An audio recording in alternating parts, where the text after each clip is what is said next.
Los precios siguen subiendo, cada vez compramos menos con el mismo dinero, de hecho nos cuesta más la cesta de la compra. Con la inflación disparada hay quienes plantean que la solución pasa por topar los precios como ha hecho Francia. Ahí el gobierno ha llegado a un acuerdo con los supermercados para ofrecer un listado de productos con un coste límite. Aquí en España la distribución ha descartado tomar una medida así de forma conjunta, pero sí se están llevando a cabo iniciativas propias.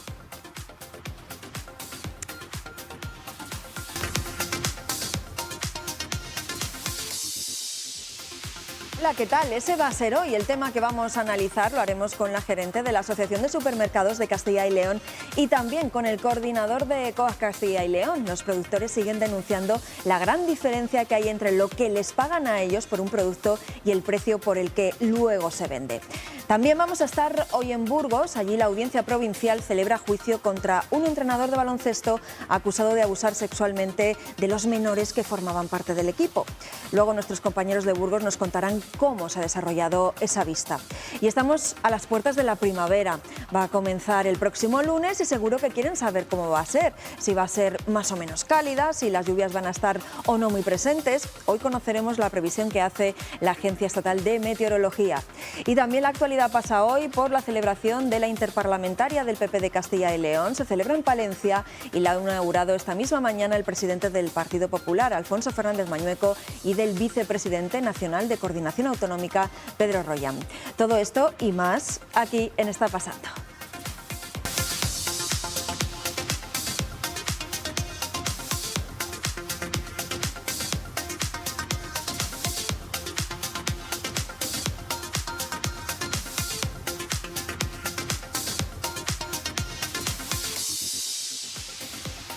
Y comenzamos hablando de un accidente en la Nacional 6. Un camión ha chocado con otros dos vehículos y eso además está generando muchos problemas de circulación a estas horas, Eduardo. Sí, Pilar, ha sido a primera hora de la mañana, a eso de las 8:30. Un camión se ha precipitado por un terraplén en la Nacional 6 en sentido Galicia a su paso por la comarca del Bierzo. Ha sido un accidente entre dos camiones y un turismo. Hay dos conductores heridos, en principio no es grave, pero se da la circunstancia de que esa carretera es la alternativa al viaducto del Castro de la A6 que se derrumbó hace unos meses. Olaya Rueda, buenos días, ¿cómo están ahora las cosas? Sí, buenos días. Poco antes de las 8:30 de la mañana se ha producido un accidente en el kilómetro 430 en la N6 a la altura del municipio de Piedrafita de Ocebreiro con dos camiones y un vehículo implicados. Como pueden ver, ha quedado un camión a punto de deslizarse, de precipitarse por la ladera con el eje trasero suspendido sobre la valla Quitamiedos. Por suerte, a pesar de lo aparatoso de las imágenes, no hay que lamentar graves daños personales, sí alguno material. Dos de los conductores han sufrido algunas heridas leves, algunos cortes, pero ninguno ha quedado atrapado, por lo que han podido salir por su propio pie de sus vehículos. Al parecer, el camión que vemos ahí detrás ha hecho la tijera y ha rozado al turismo implicado que iba adelantando al otro camión que circulaba por el carril lento. Hay que recordar que esta carretera de aquí arriba es el paso principal desde Piedrafita de Ocebreiro hasta Galicia y que da acceso a la autovía del noroeste, a la A6, que en este momento se encuentra cortada en este tramo por la caída del viaducto del Castro el pasado mes de junio y que todavía continúa en obras. Hasta el lugar se ha desplazado un equipo de asistencia sanitaria y también la Guardia Civil que ha regulado el tráfico y tan solo ha quedado abierto un solo carril en dirección a Coruña. Pues a tenerlo muy en cuenta, así que van a coger el coche por esa zona. Gracias, Olaya. Y en Burgos, un exentrenador de baloncesto de 30 años se enfrenta a 141 años de cárcel por una veintena de delitos de corrupción de menores. Creaba perfiles falsos en las redes sociales y los embaucaba para que le mandaran imágenes sexuales. Por eso también se le imputan delitos de acoso y abuso sexual online. Esta mañana se ha celebrado el juicio. Eneca Moreno.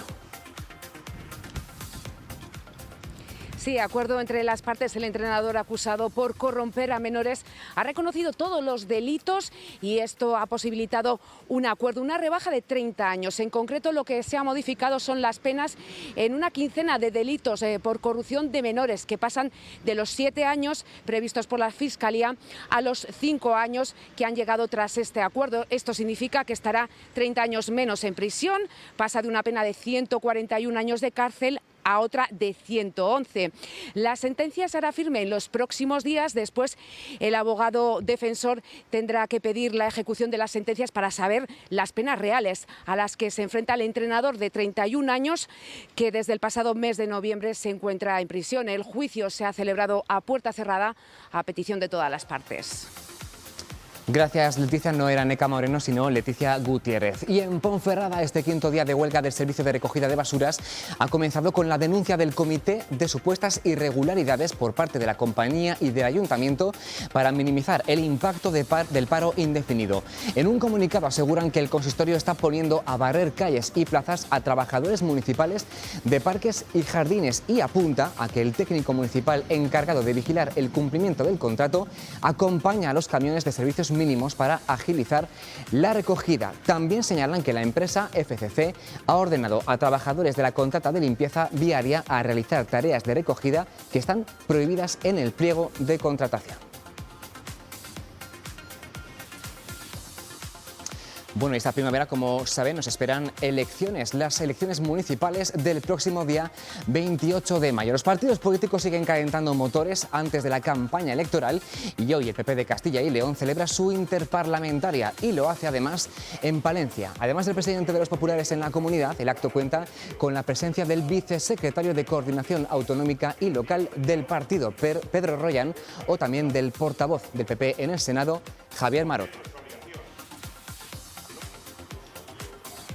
Seguro que hablan de economía y a partir de este momento en Está Pasando, Pilar, pasamos a hablar en el análisis de un dato económico que nos ha sorprendido esta semana, esa inflación récord en el precio de los alimentos y medidas para ponerle algo de freno.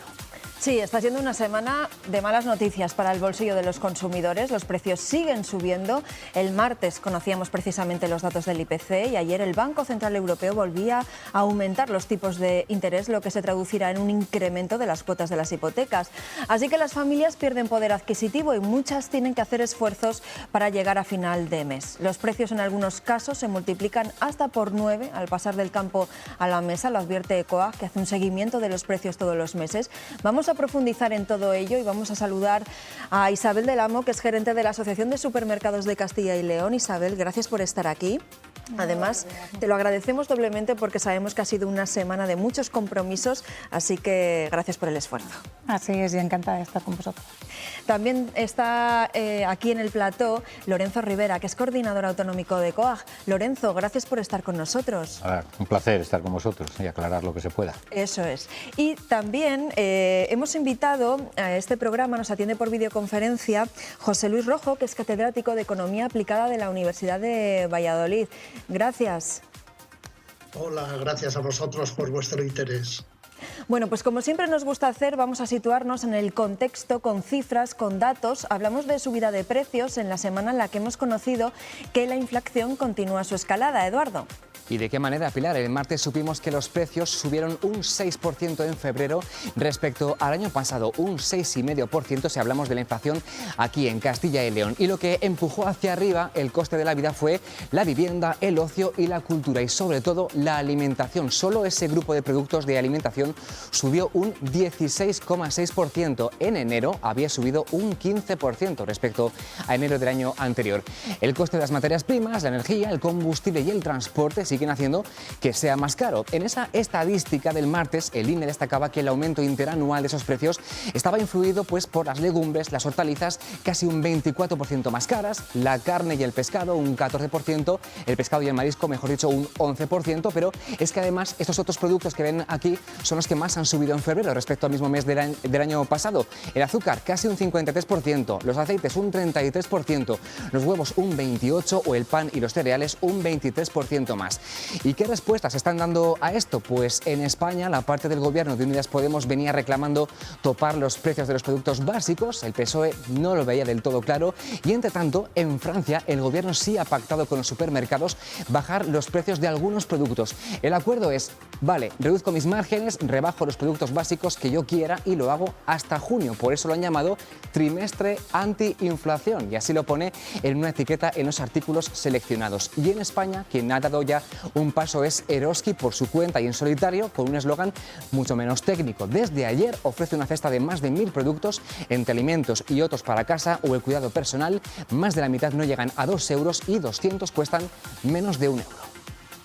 Bueno, pues esa es la situación, ese es el contexto y voy a empezar por preguntarle al catedrático José Luis Rojo porque, bueno, pues por una cuestión de tiempo pues tiene otros compromisos y solo podemos estar un ratito charlando con él al principio del programa. Señor Rojo, ante este continuo aumento de los precios, ¿qué se puede hacer? ¿Qué medidas se pueden llevar a cabo? Aparte de la que ya se ha llevado, por ejemplo, como es la de bajar el IVA de determinados productos. Es muy complicado. La bajada del IVA no ha tenido un efecto real sobre los precios y a la vista está con los datos que nos ha proporcionado el Instituto Nacional de Estadística. En Castilla y León, además, el impacto sobre el IPC es superior porque el peso de la alimentación o de los gastos de vivienda es superior al peso en el conjunto nacional. ¿Qué se puede hacer? Yo he estado viendo cuál es la oferta de los hipermercados que han decidido poner un paquete de productos más baratos. No se diferencia mucho de otras ofertas que hacen en otros periodos. Da la impresión de que tiene más de marketing que de una bajada real de precios. Y por otro lado, lo que no se sabe es qué va a pasar con el resto de los productos. Da la impresión que el gran problema es que la distribución de alimentación y de productos de hipermercados no se hace a la idea de que esta situación es una mala situación para todos. Los consumidores, los trabajadores están perdiendo, los agricultores están perdiendo rentas por efecto de los precios de la energía y de las subidas de tipos de interés, etcétera. Bueno, es algo de lo que ustedes ya han hablado. Probablemente los hipermercados también deban empeorar sus cuentas también para conseguir que todos paguemos entre todos, digamos, la factura de la inflación, la factura de los problemas de carburante, la factura de la guerra de Ucrania, claro. Se ha reducido el IVA desde el 1 de enero a determinados productos. ¿Cree que esa medida debería extenderse a otros productos? Se ha pedido, por ejemplo, que otros productos frescos como la carne o el pescado, que bueno, a los consumidores cuando les preguntamos nos dicen pues estoy limitando mi consumo de carne y de pescado porque bueno, pues estoy mirando mucho los precios porque no llego a final de mes. ¿Cree que esa medida de rebajar el IVA debería extenderse a más productos como una forma de paliar esta inflación? Pero es que yo creo que no se puede mirar solo hacia un sitio. Rebajar el IVA, por supuesto que se puede hacer, pero eso tiene un problema en las cuentas públicas y tiene un problema que luego se traslada a educación, a sanidad, por una menor recaudación. Es un problema que es delicado y que ya se está empezando a notar también en los consumidores, que consumen menos porque sus ingresos han disminuido, en parte porque los impuestos siguen estando muy acelerados y porque tienen que atender a necesidades también de otro tipo. Probablemente es preferible ir a medidas que focalicen más, que pongan más el objetivo sobre las familias que tienen especiales dificultades y no una rebaja general que, además de no tener un efecto visible en los precios, crea problemas en el dinero del que el gobierno y las comunidades autónomas tienen para atender a educación, a sanidad, a dependencia, etcétera, etcétera. ¿Y qué le parece lo que han hecho nuestros vecinos franceses? El gobierno llegaba a un acuerdo con los supermercados para topar esos precios y eso se traduce bueno, pues en una lista de productos que tienen un precio máximo y un precio bajo. Aquí bueno, no se ha llegado a ese acuerdo, sí que es verdad que los establecimientos por su cuenta están sacando sus propias cestas de la compra. ¿Qué le parece esa medida? El hecho de que los hiper, las cadenas de distribución, no quieran llegar a un acuerdo unificado con el propio gobierno, da la impresión, digamos, es una pista de que probablemente se está tratando más de acercar a los consumidores a su propio hipermercado con la oferta gancho de productos que tienen bajados los precios. Ha habido experiencias anteriores sobre este tema y en general no han sido buenas cuando las ha habido y donde las ha habido. Cierto que son experiencias particulares. Se ha traducido a veces en rebajas de la calidad, en rebajas en la cantidad, en fin, a que el producto que se vendía no era el mismo y a subidas en otros productos también importantes. Ujú. Ya sé que tiene poco tiempo, pero le voy a dar la palabra a Isabel, que como representante de la Asociación de Supermercados está aquí y además está tomando muy buena nota de todo lo que usted está diciendo. Isabel, no sé qué le parece lo que está comentando el profesor, el catedrático de la Universidad de Valladolid. Bueno, pues en muchas cosas estoy completamente de acuerdo con él. Aparte, ha sido profesor mío de estadística cuando hice económicas, con lo cual... Se encuentran aquí, profesor y he alumno. bebido de su conocimiento también. Bueno, pues en cuanto al tema de la bajada del IVA, por ejemplo, que había comentado que había afectado poco, bueno, es verdad que afectó solamente al 25% de la cesta de la compra y en un 4%. Nosotros, bueno, tampoco puedo estar de acuerdo que no haya afectado nada porque realmente hay un estudio que se ha hecho entre ECO y Price que dice que si no se hubiera producido esa bajada del IVA tendríamos ahora una inflación más alta. En cuanto al tema de las actuaciones que se han tomado y un poco en línea con lo que de Francia, que bueno, en el caso francés es verdad que se ha dejado mucha libertad y forma parte un poco de los problemas que tiene a nivel político ahora mismo Francia con las presiones con el tema del retraso también de la jubilación y se ha tomado una medida que es totalmente abierta y es la que toman todas las empresas en su día a día, que es bajar la cesta, el precio al máximo, pero de todos los productos para poder vender. Luego podemos insistir en eso, con lo cual también veo un poco de marketing en esas actuaciones. Que en cuanto al que los hiper, como comentaba él, o cadenas de distribución en general, empeoren también en sus cuentas, es algo que es una realidad y es lo que está pasando ahora mismo. Se están empeorando las cuentas de la distribución este año. Todos han bajado sus márgenes de beneficios o lo están haciendo a medida que se vayan comunicando estas cuentas. Los impuestos muy acelerados, tremendamente acelerados. Tenemos ahora un impuesto del plástico de un solo uso, que es el único país de la Unión Europea en implantarlo, con lo cual, cuando decíamos se ha notado más o menos el efecto de la bajada de la inflación, es que ha ido acompañado esa rebaja pequeña de esos productos de ese IVA, ha ido acompañado de una subida del impuesto al plástico que supone una recaudación algo superior a la bajada del IVA, con lo cual solamente por ese efecto ya se vería compensado. Ustedes insisten en los costes, en que a ustedes también les ha subido mucho los costes energéticos del impuesto del plástico y hay que repercutir. Es un coste añadido. Simplemente si se pretendía rebajar la recaudación por IVA en 630 millones, el impuesto al plástico ya supone una recaudación extra para el Gobierno de 690, que se suma a una recaudación totalmente histórica del Gobierno vía impuestos, tanto de IVA como de IRPF. Le voy a preguntar también al profesor José Luis Rojo. Bueno, ya lo ha comentado de pasada y como tenemos hoy al representante de COAC también en el programa, ¿cómo ve esa diferencia tan abultada que hay entre lo que se les paga a los productores y lo que luego ese producto alcanza a la venta? Sí, bueno, la diferencia es muy abultada. También es cierto que muchas veces se nota más en los productos que tienen un valor inicial muy bajo, porque hay cuestiones, el lavado, el transporte, etcétera, etcétera, que tienen el mismo coste para un producto cuyo kilo cuesta 30 céntimos que para otro cuyo kilo cuesta 6 euros. El gran problema es que no se conoce la estructura de costes ni el particular de la agricultura. Se conoce algo, pero no con precisión, y desde luego de todo lo que no es el trabajo de la agricultura y de la ganadería, de todo lo que es la distribución, la preparación del producto, la distribución, la publicidad, etcétera, etcétera.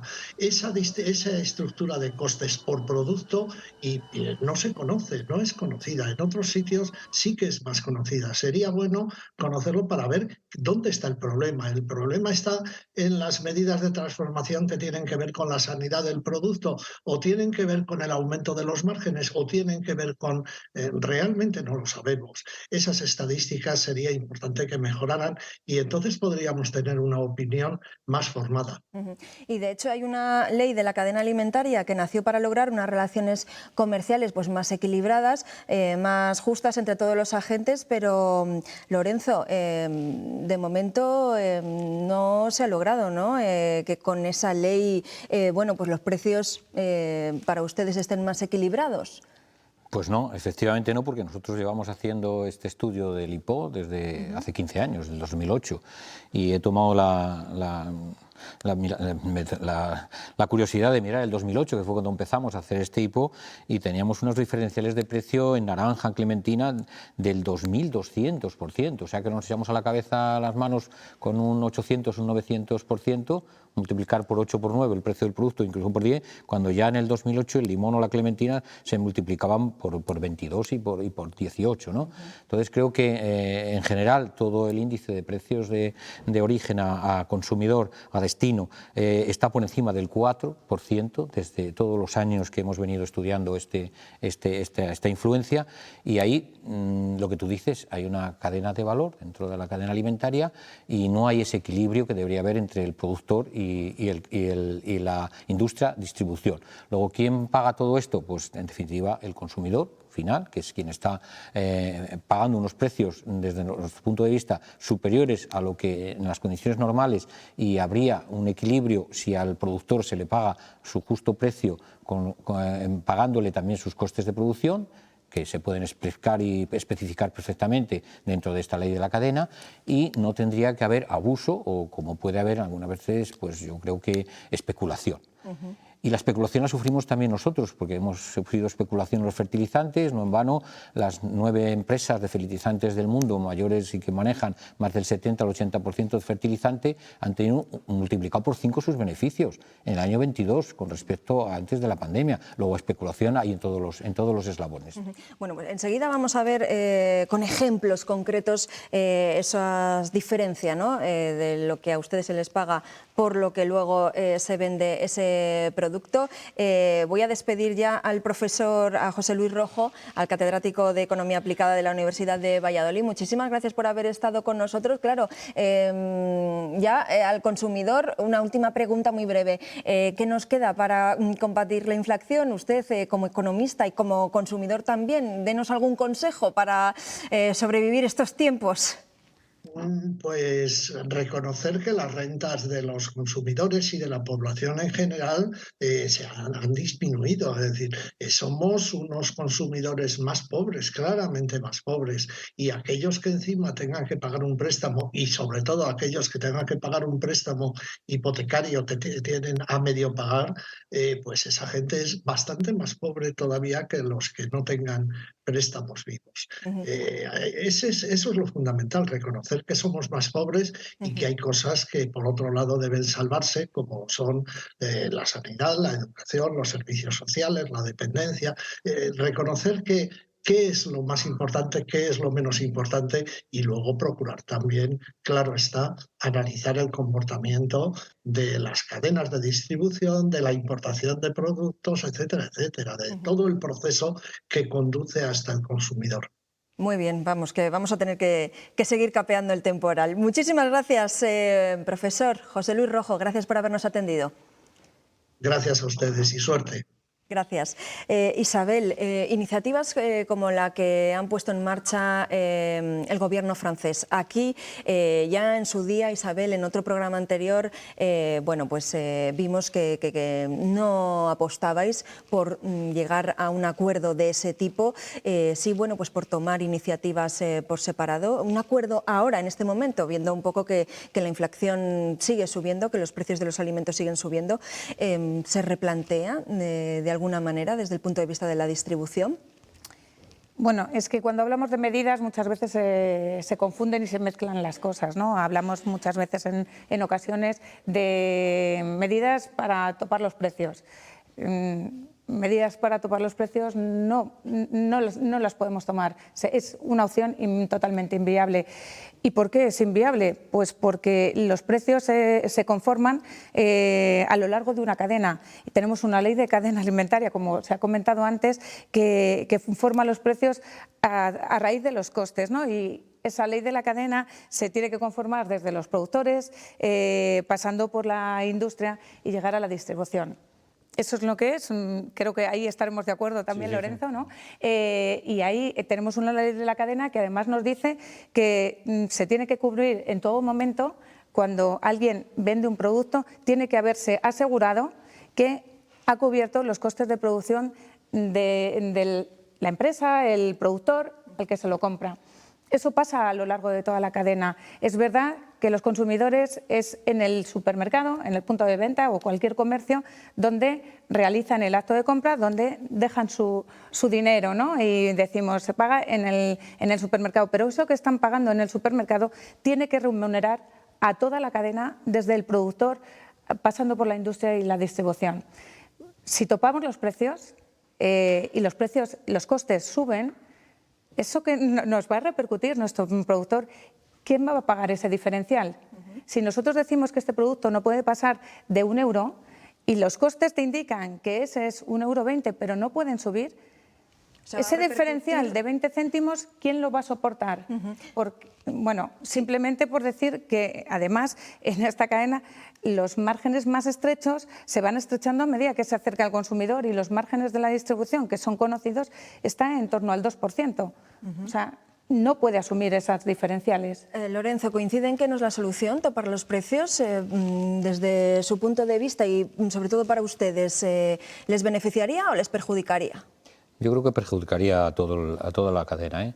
Rebajar el IVA es cierto que ha perjudicado sobre todo al sector productor, ganaderos y agricultores sufren las consecuencias, porque, sobre todo de tesorería, porque hasta que se les repercute y se les devuelve el IVA que han pagado de sus costes de piensos o fertilizantes o abonos, etcétera, todo lo que se compra para su ganadería o para su explotación, hasta el año siguiente, en abril, no lo va a repercutir, no lo va a poder cobrar. Luego un problema de tesorería se genera. Entonces, desde luego, puede ser una ocurrencia política, buscar soluciones de alguna manera, que gobiernos como el de Francia ha hecho, para nosotros no son efectivos, ya lo intentó el año pasado, tampoco lo fue, y esta de estos 3 meses, pues desde nuestro punto de vista, tampoco va a ser eficaz, sobre todo para que el consumidor se beneficie de unos precios más bajos. En definitiva, no va a ser una solución para nosotros como productores, pero tampoco para el consumidor.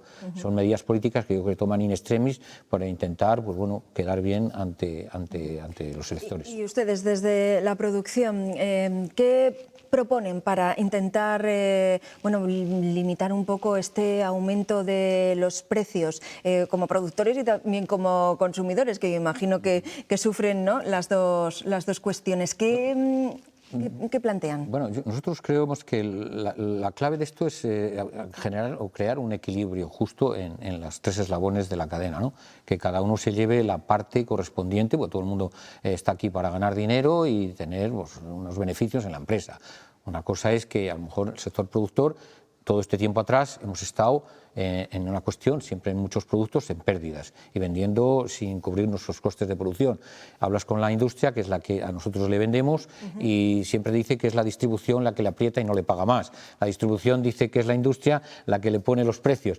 Nosotros en eso no entramos, entendemos que cada uno tendrá que ganar su parte, pero es evidente de que el sector productor es el que peor y es el más indefenso, y la parte que desde luego dominante, en este caso, son la industria y la distribución, porque tienen un amplio margen, sobre todo porque el volumen de ventas es mucho mayor que un pequeño productor, por muy grande que sea, en el campo, en la agricultura. Pero de todas maneras, ahora mismo, el que haya esta subida tan grande de precios, desde nuestro punto de vista, es una escasez de oferta, el clima, que no ayuda nada, porque hemos tenido un clima que, por desgracia, en el sur de España, que es donde la primera producción y la máxima de hortalizas que hay de toda Europa, no ha llegado en las condiciones y en las cantidades que otros años, y desde luego que hemos perdido soberanía alimentaria a base de unas políticas erróneas de la Unión Europea para todos los países. No somos ahora mismo autosuficientes en muchos de los productos, sobre todo el azúcar, que la destacáis ahí como una de las que más ha subido, fruto de una reestructuración azucarera que se hizo en toda Europa, cerrando fábricas y dejando a todos los cultivadores a más del 50% Isabel, sin ¿quieres sembrar. decir algo antes de que pasemos a analizar una serie de productos? Pues estoy totalmente de acuerdo con el diagnóstico que acaba de hacer Lorenzo en relación con lo que han subido los precios. Es un tema de costes y en otros variables pues es un tema de oferta y demanda y en muchas ocasiones climatología, que al final es la que condiciona las cosechas.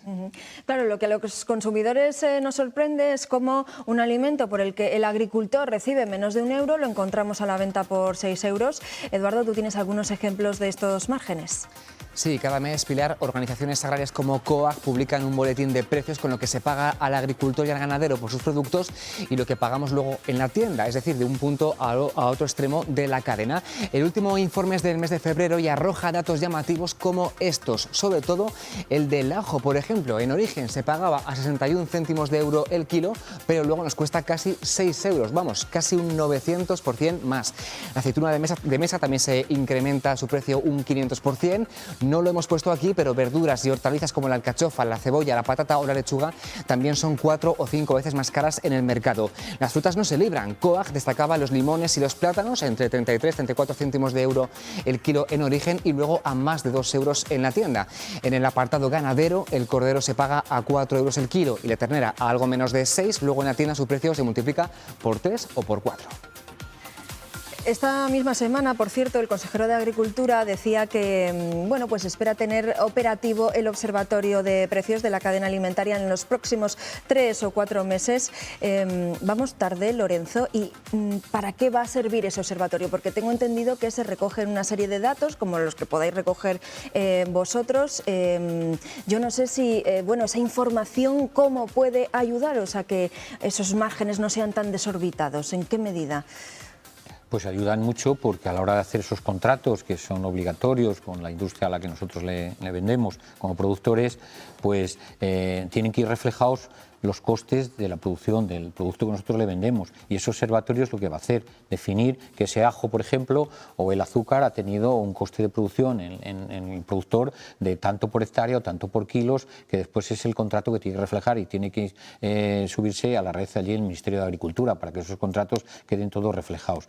Por lo tanto, es un arma que nosotros siempre hemos defendido para, a la hora de negociar con la industria, pues le digamos, mira, es que el kilo de ajo a nosotros nos sale a €1,20 €, no a 0,60 que nos pagáis, y vosotros tendréis que hacer vuestros costes de producción como industria para trasladárselos al siguiente eslabón de la cadena, que es la distribución, y tendrá que también aplicar sus costes, y ese precio evidentemente tiene que ir reflejado al consumidor. Yo creo que si hay un reparto equilibrado de la cadena, no estaríamos tampoco en esta cantidad de subida tan alta de los alimentos. O sea, que esperan ustedes la puesta en marcha de ese observatorio como agua de mayo, por decirlo así. Bueno, sí, vamos a ver, porque la ley es desde el 2013, la ley de la cadena. Se modificó en el 21, en diciembre del 21, pero esos ajustes todavía no han tenido efecto, o por lo menos todavía de cara a que surjan fruto en nuestras producciones no lo hemos visto. Entonces estamos expectantes a ver si es verdad que con este observatorio damos un paso más. También le quería preguntar a Isabel, hablando ahora de declaraciones de unos y otros, claro, el otro día Juan Roig, el presidente de Mercadona, reconocía que habían subido los precios una burrada porque si no hubiera sido un desastre. ¿Cuál es la situación de los supermercados de Castilla y León? ¿Han subido precios? ¿Reconocen que han subido precios y que si no los hubieran subido también ahora estaríamos hablando de otra situación bien distinta? Evidentemente, ¿cómo no vamos a reconocer que no es que nosotros hayamos subido los precios, es que los precios han subido? Es algo evidente porque los costes han subido. Estamos hablando que esto al final se trata de una cadena y, como comentaba antes, en los supermercados se pone el precio final que remunera todos esos costes. ¿Cómo no vamos a hablar de que los precios han subido cuando tenemos unas subidas, por ejemplo, de fertilizantes o de fitosanitarios de más de un 80% subido al gas, y todo eso a lo largo de toda la cadena, ¿no? Pues han subido, y han subido lo menos posible y han tratado de subir lo más tarde posible. ¿Por qué? Porque es una cuestión de competencia. Los supermercados en Castilla y León tenemos una oferta muy grande, y no solamente de supermercados, sino también de otros formatos, con lo cual los consumidores, bueno, pues en este momento que se está pasando mal, pues lo que priorizan es por el precio, ¿no?, a la hora de elegir un establecimiento para hacer la compra. ¿Qué es lo que hacen las cadenas? Pues tratar de vender más barato que la competencia para que les compren a ellos. Es algo elemental, porque nosotros decimos que es un negocio en el que se gana muy poquito por cada unidad, el margen es pequeño y al final puedes conseguir los resultados si vendes muchas unidades. Entonces, la competencia que tenemos es enorme y al final hace que se estén mirando unos a otros para tratar de vender lo más bajo posible. O sea, es al final un interés para conseguir las ventas. Entonces, estamos ahora mismo en esa situación, una lucha donde tenemos una competencia feroz y claro, es inevitable que se vaya trasladando, porque además tenemos una ley de la cadena que cumplir y ante todo un compromiso también con los consumidores, ¿o no? Cuando en unas épocas en las que estamos en mejor situación, pues los consumidores priorizan otras variables, como puede ser la calidad, la proximidad, el surtido.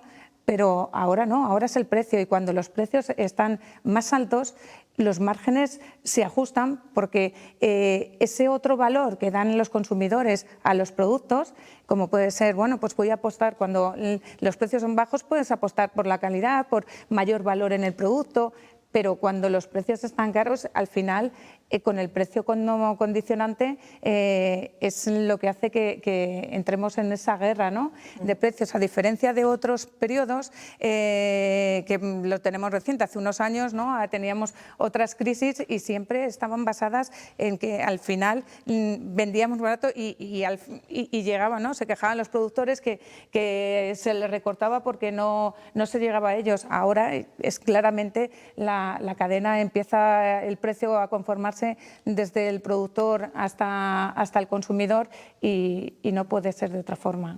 Lorenzo, ¿algo que añadir acerca de lo que ha dicho Isabel? Sí. Coincido en muchas cosas, pero en una no coincido. Yo creo que los precios altos de los alimentos han llegado para quedarse. No puede ser que el azúcar valiera 70 céntimos, hace años que valía, hace 5 no más, y ahora valga 1,40 y nos echemos las manos a la cabeza. Es que con 70 céntimos es ridículo. Un café vale 1,50. Entonces, un kilo de azúcar no puede valer 70 céntimos, no puede valer un litro de leche tampoco 60 céntimos, tendrá que valer eso para el consumidor. El consumidor tiene que aceptar que eso se tiene que pagar.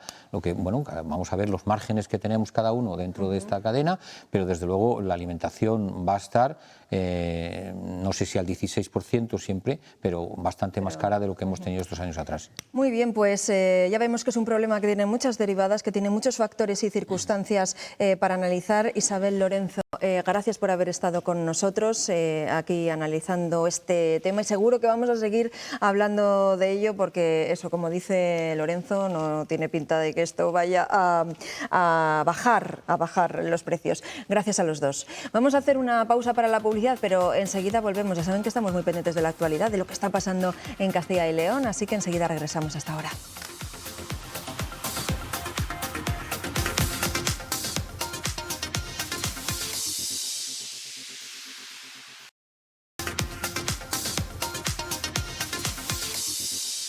Seguro que alguno de ustedes tiene un hijo, una nieta, vamos, un familiar que el próximo curso se plantea ir a la universidad. Pues esto les interesa. Meses antes, las universidades inician sus campañas de promoción para aumentar el número de matriculaciones. Eduardo. Y muchos alumnos de bachillerato empezarán el curso que viene a la universidad. Además de enfrentarse a la EBAU, como dices, tienen que ir pensando qué estudiar y dónde. La Universidad de Burgos celebra estos días unas jornadas de puertas abiertas para que los estudiantes vayan conociendo las instalaciones y también a los profesores. Ayer fueron casi 1000 los interesados y hoy, Luis Ángel Rozas, buenas tardes, otros 700 creo. Unas jornadas de puertas abiertas que están siendo un éxito aquí en la Universidad de Burgos, jornadas orientadas a esos alumnos de segundo de bachillerato que tienen que decidir dónde van a seguir cursando sus estudios a partir del próximo año, qué universidad van a elegir. Y este año aquí en la Universidad de Burgos, más éxito en esta convocatoria que nunca. Estamos con la vicerrectora de estudiantes, Verónica, muy buenas. Como decíamos, muchos estudiantes están pasando, hoy vemos muchos, pero creo que ayer tuvisteis todavía más. Sí, efectivamente. Ayer estuvimos en torno a 900 estudiantes que acudieron a las jornadas de puertas abiertas y hoy, bueno, pues parecido. La verdad es que hemos doblado con respecto a otros años la asistencia y, bueno, estamos encantados con la capacidad de atracción que estamos teniendo. Imagino que esto también se traducirá después en un incremento de matrícula, lógicamente. Si hay más alumnos que asisten a estas jornadas para conocer las titulaciones y lo que ofrece la Universidad de Burgos, también son buenas perspectivas de cara a la matrícula. Sí, somos optimistas en ese sentido. Además, la implantación de los 3 nuevos grados que tenemos previstos para el curso que viene, yo creo que también nos ayudarán un poco a, bueno, pues a abrir un poco la expectación en cuanto a las titulaciones. La realidad es que tenemos 37 grados en todas las ramas del conocimiento, así que tienen donde elegir, desde luego. Cuéntanos exactamente en qué consisten estas jornadas de puertas abiertas. Podríamos decir que para la inmensa mayoría de los alumnos es su primer contacto con la universidad previo a esa temida prueba de la EBAU. Efectivamente, bueno, pues hoy lo que hemos hecho es recibirles a nivel institucional en el rectorado y en este entorno tan estupendo. Ahora, como veis, están desplazando a los distintos centros y facultades para, bueno, pues para que allí los decanos y el equipo docente les explique un poco más los grados que les puedan interesar, bueno, pues mucho más dirigidos a la rama del conocimiento. Han elegido un centro y allí van a, bueno, pues a ser informados, pueden preguntar lo que les interese, les van a enseñar todas las instalaciones, los recursos, las posibilidades y la, bueno, pues la empleabilidad, en fin, enterarse un poquito más de lo que podría suponer matricularse en la Universidad de Burgos y en el grado concreto o los grados en los que están pensando o que están barajando.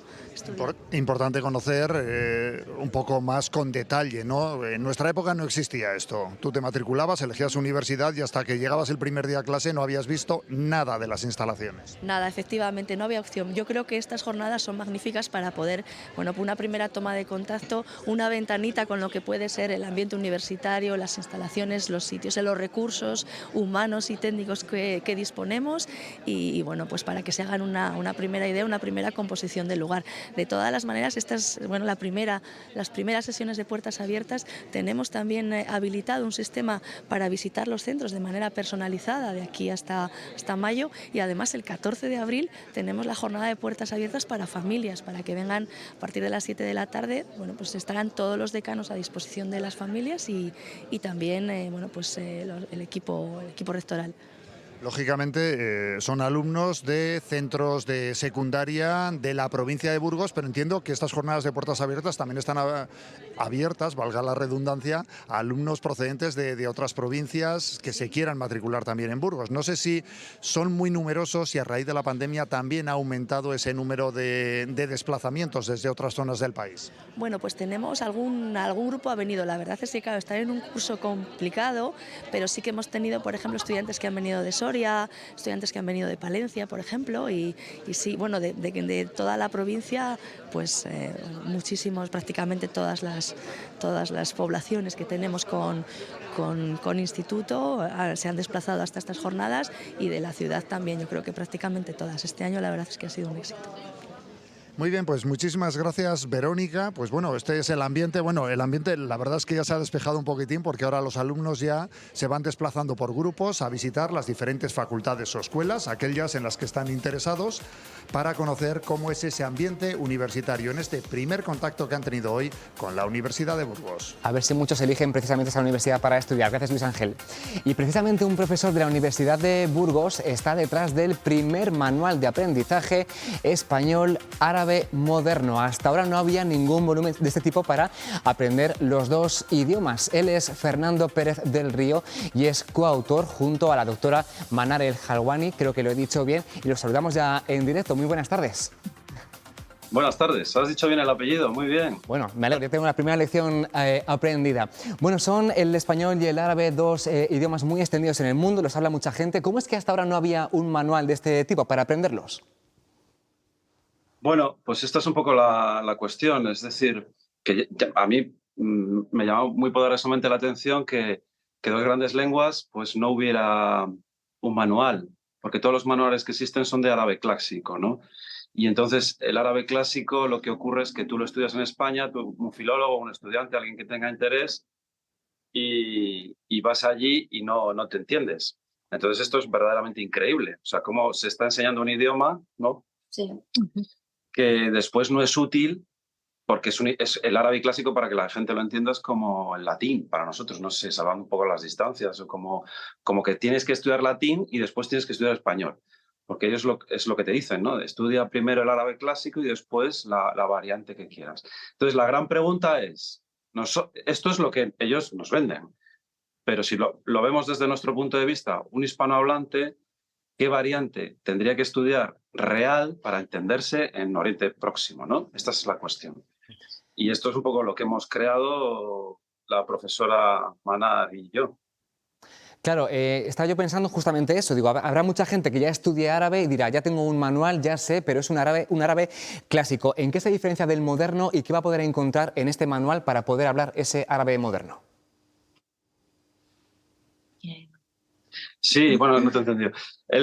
Yo creo, vamos a ver, hemos hecho algunas cosas un poco. Este es un manual más para españoles, ¿no? Pero hay algunas diferencias que son muy importantes. Primero, el tipo de letra no está en la grafía árabe, sino está en grafía romana. Entonces, tú lo puedes leer y entender. O sea, no es necesario entender la letra árabe, la grafía árabe. En segundo lugar, hemos hecho otro cambio muy importante, que es muy curioso, que hay 4 letras que no existen en el abecedario castellano, ¿no? Entonces hemos usado números, pero tampoco es una idea nuestra, porque se lo hemos copiado a los adolescentes, en este caso egipcios, que con las redes sociales, pues ellos usan, como no tienen los teclados o como hablan en inglés, en otros idiomas, usan esos números para sustituir esas letras que no existen en nuestra lengua. Entonces nosotros es que realmente les hemos copiado a los adolescentes en esto, ¿no? En lo de los números. Y hemos creado un manual que puede ser estudiado y entendido, porque si no es realmente muy complejo, ¿no? Es uno de los idiomas más difíciles, si quieres añadir algo. Sí, efectivamente, que los jóvenes ahora no están interesados en seguir estudiando el árabe clásico porque no lo entienden, no lo usan. Incluso en una asignatura como la traducción, ya hay ahora más interés de traducir al árabe moderno, que es el egipcio, que el árabe clásico. Si una obra literaria, por ejemplo, española, escrita actualmente, un teatro, es ridículo traducirlo al árabe clásico porque nadie lo va a entender. Tiene que ser al egipcio. ¿Y por qué al egipcio? Porque es la lengua puente que entendemos todos los árabes, que los marroquíes, los yemeníes, los libaneses entienden a través del árabe egipcio. Claro, efectivamente, la gran pregunta es, si yo no voy a estudiar el árabe clásico porque no me entiendo con la gente, ¿qué variante me interesa más? Y esto es lo que habría que contar a los hispanohablantes que estén interesados. La variante que más nos interesa sería el Masri, Hamza o el árabe egipcio. ¿Por qué? Porque es el más extendido, porque culturalmente fue un foco cultural para la zona y es la variante que nosotros tendríamos que estudiar para que nos entiendan en la calle. Porque si tú te dedicas 4 años a estudiar el árabe clásico, vas allí a comprar el pan y a hablar con la gente y no te entiendes. Y esto es real, lo que estoy contando, ¿no? Claro, y pero el árabe egipcio te puede entender en cualquier país árabe. Y es lo que van a contar también en este manual. Doctores, muchísimas gracias. Se nos acaba el tiempo, tengo que dejarles ya, pero ahí queda ese manual para la gente que esté interesada. Muy amables, gracias. Buenas tardes. Vale, gracias. Y hablando de tiempo, en unos días, a la vuelta del fin de semana, comenzará la primavera, el lunes a las 4:30 de la tarde. De hecho, ya son un poquito más altas para esta época del año, pero van a ir subiendo y bajando. La Agencia Estatal de Meteorología ha avanzado hoy cómo será en Castilla y León la primavera y ya habla de un tobogán térmico. Lo más probable es que en cuanto a temperatura sea normal o cálida y en cuanto a precipitación sea normal o incluso húmeda, sobre todo en el oeste de la comunidad. Pues un poquito más adelante, en marzo, el día 31, se conmemora el Día Mundial contra el Cáncer de Colon. Es el segundo cáncer más diagnosticado por detrás del de próstata en hombres y del de mama en mujeres. En Castilla y León está entre las primeras causas de mortalidad por cáncer. El riesgo de padecerlo se reduce con hábitos saludables y hoy la Asociación Zamorana de Ayuda Frente al Cáncer, Cristina Calvo, nos explica cómo podemos hacerlo. Este próximo día 31 se celebra el Día Internacional de la Lucha contra el Cáncer de Colon y aquí en Azaica, la asociación que lucha contra el cáncer en Zamora, han realizado un marcapáginas que la verdad es que es muy curioso porque nos da una serie de consejos de alimentación y de vida saludable precisamente para prevenir el cáncer de colon. Nos acompaña la dietista Maripaz, que es la persona además que ha sido la responsable de realizar estos consejos que queremos que nos cuente. Buenos días. Hola, buenos días. Bueno, pues cuéntanos qué hábitos de vida saludable necesitamos para tener una vida en general saludable, pero especialmente para prevenir el cáncer de colon. Pues principalmente utilizar alimentos lo más naturales posibles, la forma de cocinado que sea lo más sana y lo más natural posible, evitar una cocción excesiva, por ejemplo, cuando estamos preparando parrilla, cuando estamos preparando brasas, evitar una cocción excesiva, también alimentos ni muy fríos ni muy calientes, por ejemplo, pero sobre todo que sean lo más naturales posibles, es decir, evitemos ultraprocesados, evitemos precocinados, que ese es el gran problema. La cantidad de alimentos que estamos tomando ahora mismo, con una cantidad excesiva de grasas poco saludables y de azúcares. Ahí está el problema. Es lo que está provocando muchos problemas intestinales y entre ellos, pues eso, claro, problemas a nivel de colon y por desgracia, cáncer de colon. Antes se veía el cáncer en personas más adultas, el cáncer de colon. De hecho, el cribado se realiza a partir de los 50 años. Sin embargo, hoy en día se están viendo se están observando casos de cáncer de colon en personas relativamente jóvenes y problemas intestinales en personas relativamente jóvenes. Chicos con 20, 21, 22 años y que ya empiezan a tener problemas intestinales que puede derivar en un cáncer de colon. ¿Probablemente por qué? Pues probablemente por la mala alimentación que se ha llevado tanto en la infancia como en la adolescencia. Eso es fundamental. Aquí en este marcapáginas nos dais una serie de consejos que tenemos muy fácil, ¿no? Con la mano podemos calcular un poco la alimentación que podemos realizar. Danos un par de consejos de los que destacáis aquí. Efectivamente, se llama el método de la mano precisamente por eso, porque cada uno utiliza su mano. Entonces yo tendré que comer en función de mi mano y el chico que nos está grabando en función de la suya, ¿de acuerdo? Entonces, bueno, pues el método de la mano nos dice que, por ejemplo, en cuanto a verduras, debemos de comer así, abierto, una cantidad considerable. Por ejemplo, si estamos tomando fruta, la ración mínima es el cuenquito de la mano. La ración sería esta, mínimo 3 piezas de fruta al día. Si estamos tomando arroces, legumbres y demás, pues la cantidad sería el puño para la cazuelita. Y, por ejemplo, en cuanto, que eso es ya no gusta tanto, en cuanto a azúcares y grasas, sería el dedito gordo solamente. Claro que cuando lo dices ¿solamente eso? Pues solamente eso, es la cantidad justa. De acuerdo, bueno, pues de una manera muy práctica podemos acercarnos a una alimentación saludable para todos nosotros. Muchísimas gracias, Paz. Gracias a vosotros. Y aunque sea un poquito más caro, merece la pena para prevenir enfermedades. Hombre, desde luego, eso es. Hay que cuidar bien nuestros hábitos, que no tenemos tiempo para más. De hecho, ya nos tenemos que callar, que nos riñen, que el lunes llegamos otra vez aquí, que disfruten del fin de semana. Buen fin de semana. Adiós. Adiós.